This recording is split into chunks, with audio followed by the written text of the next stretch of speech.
সর্বশেষ আপনি হাদি ভাইকে জড়াই ধরছিলেন, পকেটে যা ছিল এক বান্ডিল টাকা দিয়ে দিচ্ছেন, আপনার অনুভূতি একটু বলেন। আমি অনুভূতিটা অ্যাকচুয়ালি ভাবে প্রকাশ করতে পারবো না। আমার ওর সাথে রাত্রে দেখা হওয়ার কথা ছিল, শুক্রবারে রাত্রে দেখা হওয়ার কথা ছিল। আমাকে বললো যে আপনি আমার সেন্টারে আসেন, কিন্তু আনফর্চুনেটলি বৃহস্পতিবার আমি ফেনে যেতেছিলাম, যাওয়ার পথেই তার সাথে রাস্তায় দেখা। তো আমি ভাবলাম যে ঠিক আছে, রাস্তায় যা আছে পকেটে দিয়ে দেই, সকালে শুক্রবারে আসলে তার সাথে রাত্রে তার সেন্টারে দেখা হবে।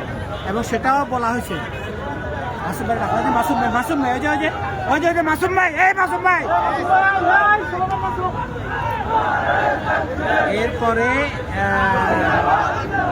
রাত্রে বৃহস্পতিবার রাত্রে আবার 11:30টার সময় উনি আমাকে ফোন দিল যে দাদা আপনি চিন্তা করেন না, ভিডিওটা ভাইরাল হয়ে গেছে, এটা নিয়ে আপনি ক্যান্সেল করে দেন। লোকজনে খুব উল্টাপাল্টা কথা বলতেছিল, আমাকেও ফোন করছে কয়েকজনে, আমি জামাত করি কেন তাকে টাকা দিলাম, এই জাতীয় প্রশ্ন আসছে। তো যাই হোক, আমি বললাম যে আমি জামাতের বাইরে যে কয়জনকে খুব ভালোবাসি, তার মধ্যে হাদি একজন, আমার ছোট ভাই, আমার খুব মানে জুলাই যোদ্ধা।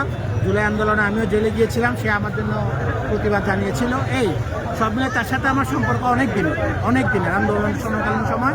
আমার এটা আমি অনুভূতি প্রকাশ করতে পারি না।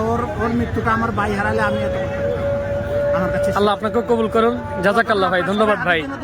জি, আসসালামু আলাইকুম। আদর্শকে লালন করতে চাই, ইনশাআল্লাহ আদর্শকে আমরা প্রতিষ্ঠা করবো ইনশাআল্লাহ। আসসালামু আলাইকুম।